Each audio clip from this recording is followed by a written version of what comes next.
दिग्विजय सिंह के बयान पर बाल आयोग सख्त। बाल आयोग के राष्ट्रीय अध्यक्ष प्रियंक कानूनगो का डीजीपी को पत्र। दिग्विजय के खिलाफ कार्रवाई के लिए पत्र लिखा गया है।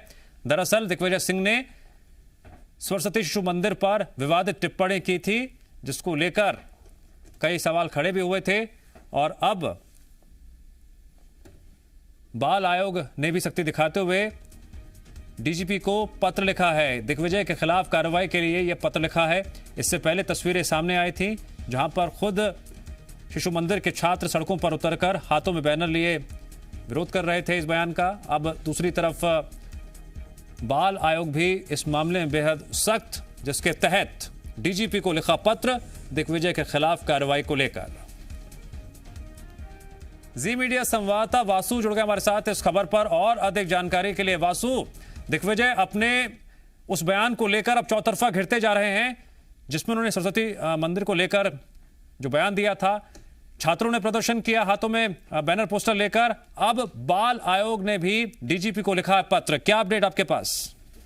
बिल्कुल दिव्यांश, देखिए जो दिग्विजय सिंह का बयान है वो परसों सामने आया था, जब वो संयुक्त विपक्ष के एक धरना कार्यक्रम में संबोधित कर रहे थे। उन्होंने कहा था कि सरस्वती शिशु मंदिर जो आरएसएस की संस्थाओं के द्वारा संचालित किए जाते हैं, वहां पर बचपन से ही बच्चों के मन में नफरत के बीज अन्य धर्मों के खिलाफ बो दिए जाते हैं, जिससे बाद में सांप्रदायिक तनाव जो है वो कहीं ना कहीं पनपता है। तो बीजेपी के नेता तो लगातार हमला कर रहे थे। आज हमने देखा कि सरस्वती शिशु मंदिर के जो स्टूडेंट्स हैं उन्होंने राजधानी भोपाल में प्रोटेस्ट किया, उनको बीजेपी का पूरा समर्थन मिला। और ये शिकायत जब बाल आयोग तक पहुंची तो जो राष्ट्रीय अध्यक्ष हैं बाल आयोग के प्रियंक कानूनगो, उन्होंने इस पूरे मामले पर संज्ञान लिया है और मध्य प्रदेश के डीजीपी विवेक जौहरी को एक पत्र लिखा है और इस पूरे मामले की विस्तृत जांच करने के साथ ही कार्रवाई करने की भी जो मांग है वो अब की गई है। तो कहीं ना कहीं दिग्विजय सिंह की और कांग्रेस पार्टी की मुसीबतें बढ़ती हुई नजर आ रही हैं, क्योंकि कांग्रेस के नेताओं से जब ये प्रश्न पूछा जाता है तो वो साफ तौर पर दिग्विजय सिंह का समर्थन भी नहीं कर पाते हैं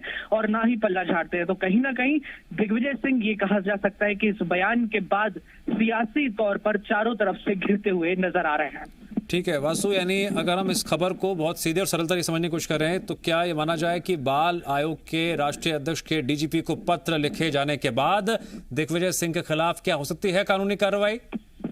बिल्कुल, देखिए अब डीजीपी विवेक जौहरी को पत्र लिखा गया है और इस पूरे मामले की अब पुलिस के द्वारा जो दिशा निर्देश पीएचक्यू से पुलिस हेडक्वार्टर से जारी किए जाएंगे। उसके बाद ये पूरे मामले की जांच होगी, क्योंकि लगातार बीजेपी का विरोध तो चल ही रहा था। अब स्टूडेंट्स की जो शिकायत है वो बाल आयोग तक पहुंची है और बाल आयोग ने इस पूरे मामले पे संज्ञान लिया है और वो भी राष्ट्रीय बाल आयोग के द्वारा संज्ञान लिया गया है। तो आने वाले समय में इस मामले को बीजेपी के द्वारा भी और तीव्रता के साथ उठाया जाएगा और कहीं ना कहीं और भी ज्यादा जो मांग है दिग्विजय सिंह के खिलाफ कार्रवाई को लेकर वो बढ़ती हुई नजर आएगी। हम देख रहे हैं, लगातार खबरें पहुंचा रहे हैं कि बीजेपी और कांग्रेस के बीच जो सियासी घमासान है वो रोजाना बढ़ता ही जा रहा है। जो तमाम बीजेपी के बड़े नेता है वो दिग्विजय सिंह को नजर बनाए रखिए। आगे जो भी अपडेट आती है हम आपसे जानकारी लेंगे।